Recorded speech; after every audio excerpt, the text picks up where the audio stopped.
जो next question है उस पर ध्यान दें आप, पढ़ लिया होगा आपने क्वेश्चन तो पहले।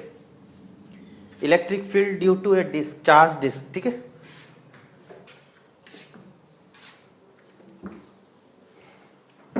ठीक है, डिस्क बना लिया जाए। डिस्क के सेंटर में इलेक्ट्रिक फील्ड तो मीनिंगलेस है, क्वेश्चन ही नहीं बनना चाहिए। बॉडी के अंदर जाके कौन पूछेगा, पतली शीट है ये। डिस्क के एक्चुअल पॉइंट पे ही पूछना है। तो क्वेश्चन है ये,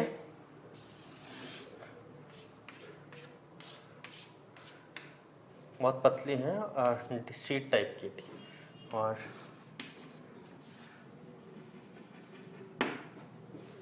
इस पॉइंट पे ये बताओ, ठीक है। ये डिस्क है, अब इसकी वजह से यहाँ पे ये बताना है आपको। तो आप सबसे पहले तो बहुत छोटा सा सिंपल सा काम कर लो। छोटा सा एक टुकड़ा काटो और उस टुकड़े, वो रिंग टाइप का होगा। पूरी डिस्क में बहुत सारी रिंग फिट कर सकते हैं। रिंग छोटी 0 रेडियस से लगाकर कैपिटल R जो डिस्क की रेडियस है, उस रेडियस की हर कैटेगरी की रिंग ली जाए। मेरी बात को ध्यान से सुनो। 0 रेडियस से लेकर R रेडियस तक की बहुत सारी रिंग ली जाए और हर एक रिंग के बाद दूसरी बात तीसरी चौथी ऐसे रखेंगे, तो फाइनली वो डिस्क बन जाएगी कि नहीं बन जाएगी। तो वही तो काम मैं कर रहा हूं। मैंने एक रिंग लिया, वो R रेडियस का था, ठीक है जी। और इसकी वजह से मुझे ये रिंग, जो मैंने छोटी सी जो रिंग ली, इसकी वजह से मुझे यहां पे E कितना होगा वो देखो। इस छोटे से टुकड़े की वजह से, इस रिंग की वजह से, उसको मेरे को लिखना चाहिए DE, और वो लिखना चाहिए K। वो जो छोटी सी रिंग काटी उस पे चार्ज है DQ, ठीक है। डिस्टेंस है x अपॉन L3,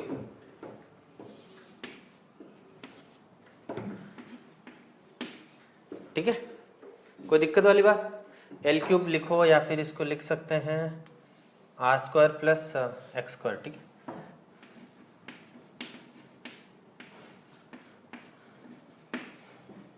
आप समझ रहे हैं मेरी बात? नहीं समझे? श्योर? कोई प्रॉब्लम?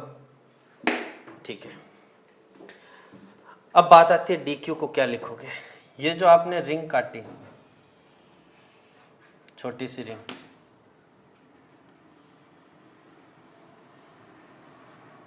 इस छोटी सी रिंग पे चार्ज क्या है? क्या चार्ज होगा बताइए। इस छोटी सी रिंग पे चार्ज क्या होगा? इस छोटी सी रिंग पे जो चार्ज होगा उसे ही तो मैंने DQ बोला, और उस चार्ज की जो वैल्यू है वो ये होगी। यहां पे समझते हैं उसको।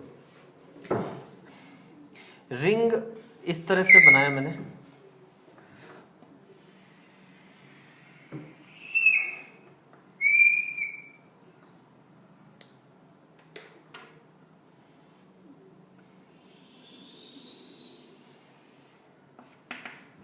रिंग बना दिया।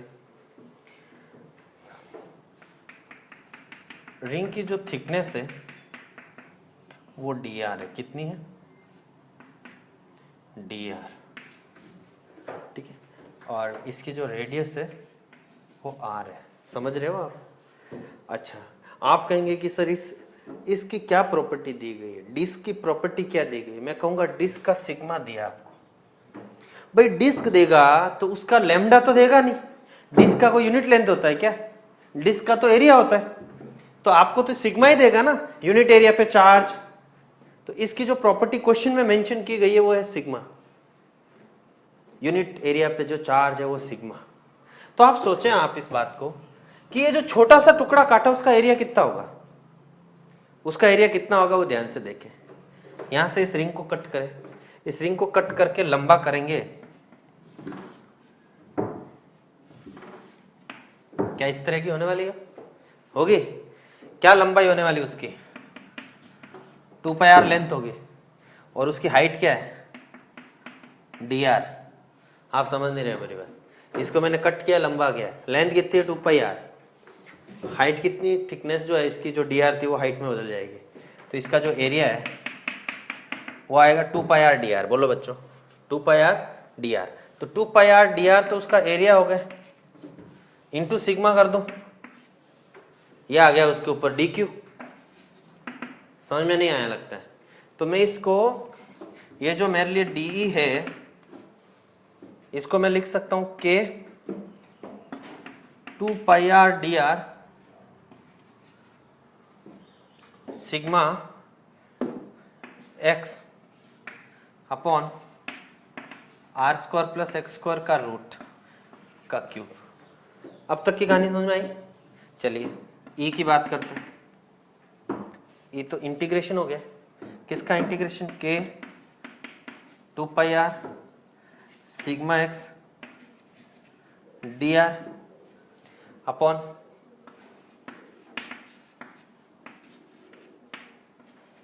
कोई दिक्कत वाली बात? चलिए कांस्टेंट बाहर ले लो। कांस्टेंट बाहर लिया मैंने। कांस्टेंट कौन कौन है? 2 पाई कांस्टेंट है, के कांस्टेंट है,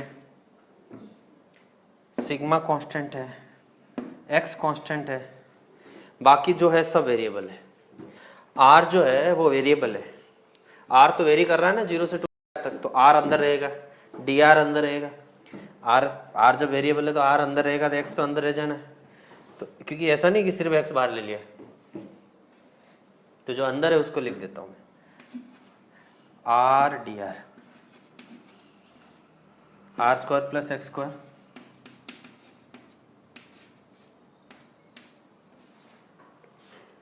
कोई प्रॉब्लम नहीं? समझा? ठीक है। अच्छा, याद है वो लम्हे, वो पल जो हमने लेक्चर के शुरुआती पलों मतलब बिताए थे? देख के कुछ लग रहा है? देख के ये लग रहा होगा, ये वाली फीलिंग आ रही होगी, एक्स डी एक्स अपॉन, अच्छा यहाँ पे कंफ्यूज ना हो, यहाँ डी आर है ना, तो ये मैं आर को वेरिएबल लूंगा। नहीं समझे? नहीं समझ में आ रहा है? X D X upon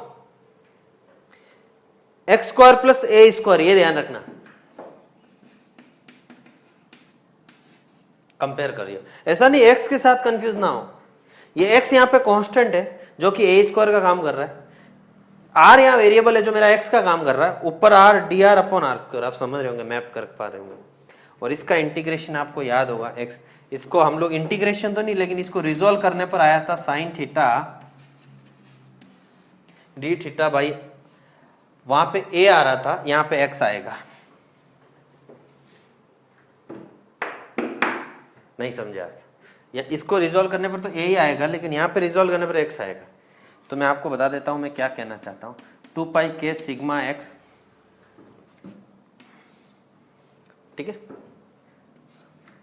are D are. अच्छा, आपको इतना आपकी अंडरस्टैंडिंग होनी चाहिए, जब आप इस लेवल के क्वेश्चन कर रहे होते हैं तो आपको इतनी सी टर्म, मतलब ये जो है, इन सब चीजों के साथ आपका जो बेसिक कंसेप्ट स्ट्रॉन्ग रहना चाहिए। आप एक्स डी एक्स अपॉन ए स्क्वायर प्लस स्क्वायर को मैच करके उसके हिसाब से मैंने इसको फाइनली इसको लिख दिया, साइन थीटा डी थीटा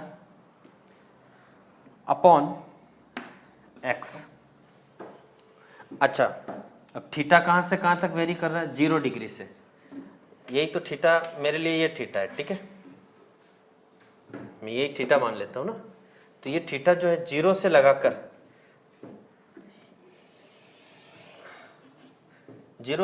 5 तक वेरी कर रहा है। समझ में आ रहा है?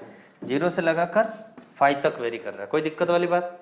ठीक है, इसको रिजोल्व कर लेते हैं।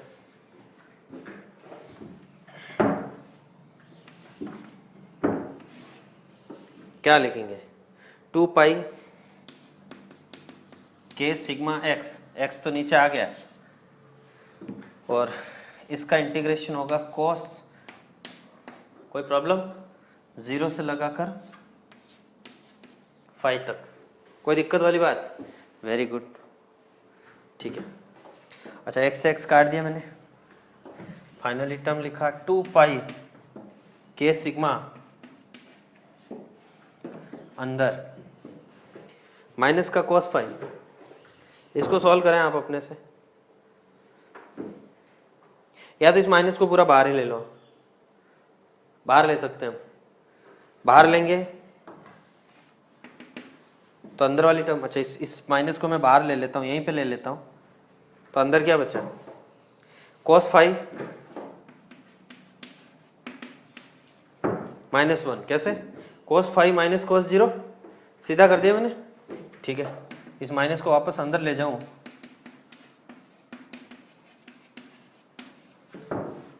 कोई दिक्कत वाली बात, ठीक है जी। 2 पाई के सिग्मा,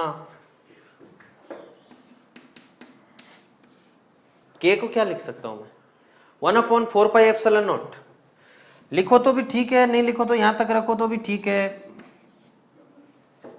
के को लिख सकता हूं, ठीक है, ओके।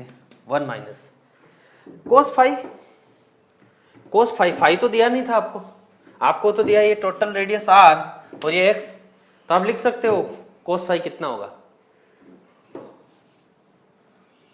ये x है ये r है, तो ये वाली लेंथ हो गई r² प्लस x स्क्वायर का रूट, बोलो बच्चों, तो क्या होगा x by r² plus x square का रूट ना, cos फाइव तो यही हुआ, तो लिख देता हूं x by r² plus x square का रूट, ये फाइनल आंसर। अच्छा इसमें से कट कर सकते हैं, पाई से पाई गया 2, तो फाइनल आंसर आया 1/2 epsilon sigma by 2 epsilon not 1 minus x upon